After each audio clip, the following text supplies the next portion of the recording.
She texted, "Maybe we're rushing into this. Let's just slow down." 1 week before our wedding, I said, "Good call." She thought I'd panic until she walked into the venue and saw it rented out for a breakup party instead. I work in logistics. My job is to look at a complex system, identify potential points of failure, and create contingency plans. I manage supply chains, transportation routes, and inventory. I see life as a series of projects, and our wedding was the biggest project of my life. I had spreadsheets, vendor contracts, and payment schedules all meticulously organized. 150 guests confirmed. The venue, a beautiful historic ballroom, was fully paid for. The caterer, the DJ, the open bar, all non-refundable deposits were in. We were 1 week out. The project was on time and on budget. My fiancée Jessica was not a logistics person. She was a vibe person. She cared about the flowers, the dress, the Instagrammable moments. I handled the boring stuff, the contracts, the payments, the architecture of the event. We were supposed to be a team. I was the producer, she was the star. I now realize she saw me less as a partner and more as an event planner she didn't have to pay. The point of failure in our relationship wasn't something I could plug into a spreadsheet. It was her character. The first sign came about a month ago when we were discussing the final details of the prenuptial agreement. It was a standard, sensible document. My family owns a small manufacturing business, and the prenup was a non-negotiable step to protect family assets. Jessica had agreed to it months ago without issue, but recently her new best friend, a thrice-divorced woman named Kendra, had been whispering in her ear, telling her that prenups were unromantic and that a man who truly loved her wouldn't ask her to sign one. The text message arrived on a Saturday morning, exactly 7 days before the wedding. I was on the phone with the florist confirming the delivery time. My phone buzzed with a message from Jessica. It read, "Hey, can we talk later? I've been doing a lot of thinking, and I'm feeling really overwhelmed. Maybe we're rushing into this. Maybe we should just slow down for a bit." I stared at the message. My logistics brain immediately started analyzing the data. The timing was too perfect. 1 week out. Non-refundable deposits all paid. Family members already booking flights. This wasn't an expression of genuine doubt. This was a tactical maneuver. This was a power play, orchestrated to create a crisis. She thought she could put me in an impossible position, that I would panic at the thought of canceling everything and losing tens of thousands of dollars. She thought I would beg, and in my desperation, I would concede to her unstated demand, get rid of the prenup to save the wedding. It was the most blatant, disrespectful, and manipulative move I had ever witnessed. She was holding our entire future hostage to renegotiate the terms at the last possible second. A cold, quiet calm settled over me. There was no room for emotion. This was a logistical problem, and it required a logistical solution. She was right about one thing. We did need to slow down, permanently. I texted her back 2 words, "Good call." Then I turned my phone off. I knew the storm of panicked, confused follow-up texts would be coming, and I had no interest in reading them. The wedding project was canceled. It was time to launch a new project, one with a much better theme. I opened my laptop, pulled up my master wedding spreadsheet, and changed the title at the top. It no longer said Jessica and Mark's Wedding. It now said Mark's Freedom Fest. The next 24 hours were a blur of decisive action. I wasn't just canceling a wedding, I was rebranding an entire event. I had a fully paid-for party for 150 people on the books. I wasn't about to let that money go to waste. My first call was to the venue manager. "Hi Sarah," I said, my voice professional and upbeat. "Quick update on the Miller wedding for next Saturday. There's been a slight change of plans. The wedding itself is off due to, let's call it a mutual agreement to part ways. However, the party is very much on. We're just changing the theme from a wedding reception to a celebration of new beginnings. What do I need to do to make that happen?" Sarah was stunned into silence for a moment, but she was a pro. "Okay," she said slowly. "So, same time, same guest count, same open bar package?" "Exactly," I said. "Just no wedding cake, no head table, and absolutely no slow romantic songs. The DJ needs to play exclusively upbeat party music. Think of it as a corporate event, but way more fun." I made similar calls to the caterer and the DJ, who were both surprisingly accommodating once they realized I wasn't trying to get my deposits back. Then I opened my design software and created a new evite. It was simple and elegant. It featured a picture of a broken chain. The text read, "You were invited to celebrate the beginning of a marriage. Instead, you are now invited to celebrate the end of a mistake. The wedding is off, but the party is on. Please join Mark as he celebrates dodging a bullet and embracing his newfound freedom. Same time, same place. Your presence and good vibes are the only gifts needed. Let's party." I exported the mailing list from my wedding spreadsheet and sent the evite to all 150 guests, including Jessica's entire family and all of her friends. The final step was to turn my phone back on. The screen was a digital firestorm of missed calls and frantic texts from Jessica. "What do you mean, good call? Mark, call me right now." "This isn't funny," I replied with a single final message. I attached the new Freedom Fest evite. My text simply said, "I agreed with you. We were rushing, so I've slowed things down for good. As you can see, the party is still on. You're welcome to come if you'd like, but I don't think you'll enjoy the theme." I then blocked her number. The trap was set. The invitations were sent. The party was happening. All that was left was for the guest of dishonor to make her appearance. Update 1. The week leading up to the party was, I imagine, hell for Jessica. For me, it was incredibly peaceful. By refusing to engage with her, I had taken away all of her power. She couldn't argue, she couldn't manipulate, she couldn't negotiate. All she could do was watch as her plan imploded. I heard through the grapevine of mutual friends that her initial reaction was disbelief, followed by rage. She tried to spin a story that I had gotten cold feet, that I was the one who called it off. But the evite I had sent to everyone, including her own family, made that story impossible to sell. The narrative was already set. I had agreed with her desire to slow down, and she was the one freaking out. Her plan, as I had suspected, was to let me stew for a few days in panic, and then she would graciously offer to fix everything, on the condition that we revisit the unromantic prenup. She expected me to come crawling back, begging her to still marry me.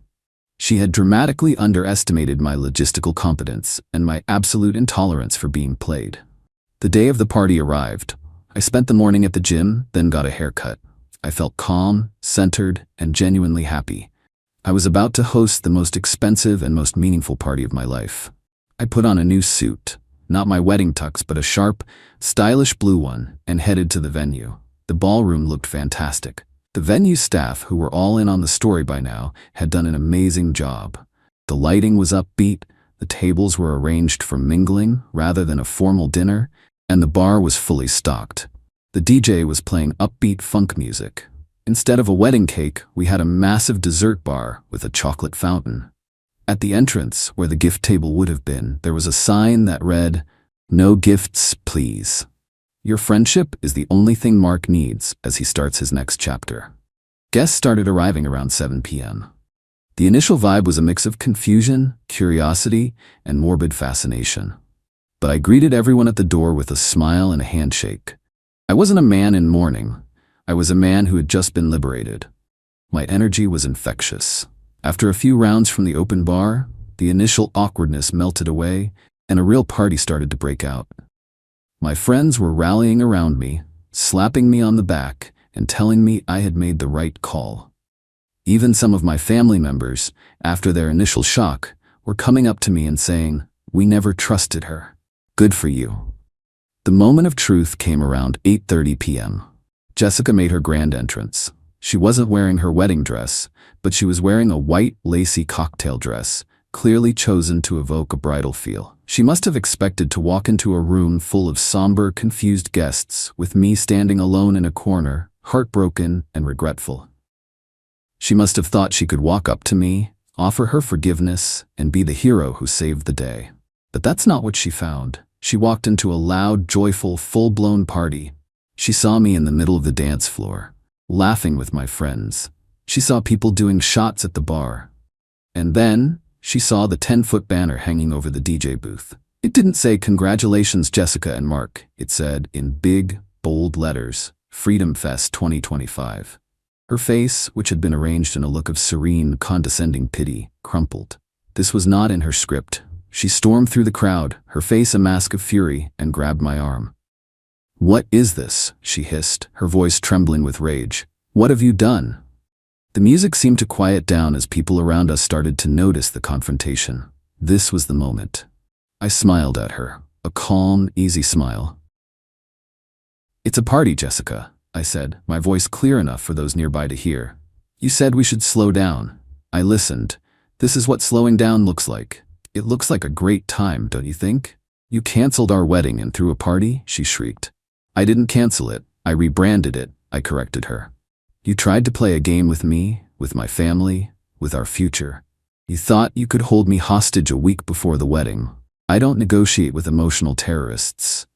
So I took your suggestion. We're done. And since everything was already paid for, I decided to celebrate my escape. So thank you. This party is all thanks to you." I raised my glass. "To Jessica," I called out to the crowd, "for providing me with an excellent reason to throw the best party of the year. To dodging bullets." A huge cheer went up from my friends. Several people raised their glasses and yelled, "To freedom." Jessica stood there, utterly and completely humiliated. She was surrounded by 150 people who were now fully aware of what she had done. Her face was bright red. She looked like she was about to explode. She let out a frustrated scream, turned on her heel, and stormed out of the ballroom, shoving people out of her way as she went. The DJ, a true genius, immediately put on "Hit the Road Jack." The crowd roared with laughter, and the party kicked into an even higher gear. The project was a complete success. Update 2. The week following Freedom Fest was a masterclass in damage control, on her part. On my part, it was a masterclass in ignoring her completely. My friends and family rallied around me in a way I could never have imagined. The party became the stuff of local legend. People I barely knew were texting me, calling me a legend for how I handled it. The public narrative was set in stone. Jessica had tried a manipulative power play, and it had backfired in the most spectacular and public way possible. Her first move was to try and claw back some of the financial losses. Her parents, who I believe were just as humiliated as she was, hired a lawyer. I received a formal letter demanding I reimburse them for the costs they had incurred for the wedding. Her dress, a $10,000 monstrosity, the bridesmaids' dresses, the invitations, and a non-refundable deposit on a block of hotel rooms. My lawyer, a sharp woman who had handled the prenup, laughed out loud when I forwarded her the email. Her response was a work of art. It was short, brutal, and legally airtight. It stated that since Jessica had unilaterally attempted to change the terms of the marriage agreement, the prenup, a week before the wedding, she was the party who had breached the contract to marry. Therefore, she and her family were not entitled to any reimbursement. The letter also kindly reminded them that I had paid for over 90% of the entire event, and that if they wished to pursue the matter, I would be happy to countersue for the emotional distress and financial losses caused by her bad faith actions. We never heard from their lawyer again. The next front in her war was social media. Jessica launched a classic smear campaign. She wrote long, rambling posts about being the victim of a cruel, narcissistic man who had publicly humiliated her for having normal pre-wedding jitters. This strategy failed for one simple reason. There were too many witnesses. Over 100 people had been at that party. They had seen her storm in, ready for a fight. They had heard my calm explanation. Dozens of people, including some of her own family members, started commenting on her posts, correcting her version of events. Her cousin wrote, "That's not exactly what happened, Jess. He said you wanted to slow down." A friend from college commented, "It was a really fun party, though." Her attempt to play the victim was being fact-checked in real time, and she was losing. She eventually deleted all the posts and went silent online. The final piece of the puzzle was the wedding gifts. Many had arrived in the week leading up to the wedding. I had my sister and a few friends help me with the logistics. We spent a weekend meticulously logging every gift. Every single gift was either returned to the sender with a polite, pre-printed note that said, "Thank you for your thoughtful gift. Due to the cancellation of the wedding, we are returning it to you. We appreciate your understanding." Or, if a return wasn't possible, the item was donated to a local charity in the gift giver's name, and they were mailed the donation receipt. I wasn't going to keep a single thing. I wanted to start my new life with a completely clean slate. Final update. It has been 6 months since the party that was supposed to be my wedding. My life has settled into a new normal that is calmer, happier, and more authentic than anything I had with Jessica. The story of her downfall is one I've pieced together from various sources. After the public humiliation of the party and the failure of her legal threats and smear campaign, her life went into a tailspin. Her relationship with her parents became incredibly strained. They were furious with her, not just for the manipulation, but for the public embarrassment she had brought upon their family. They reportedly gave her an ultimatum of their own: get a real job and start paying her own way, or find somewhere else to live. Her friend group also fractured. Kendra, the friend who had encouraged her to pull the prenup stunt, backed away immediately once the drama started.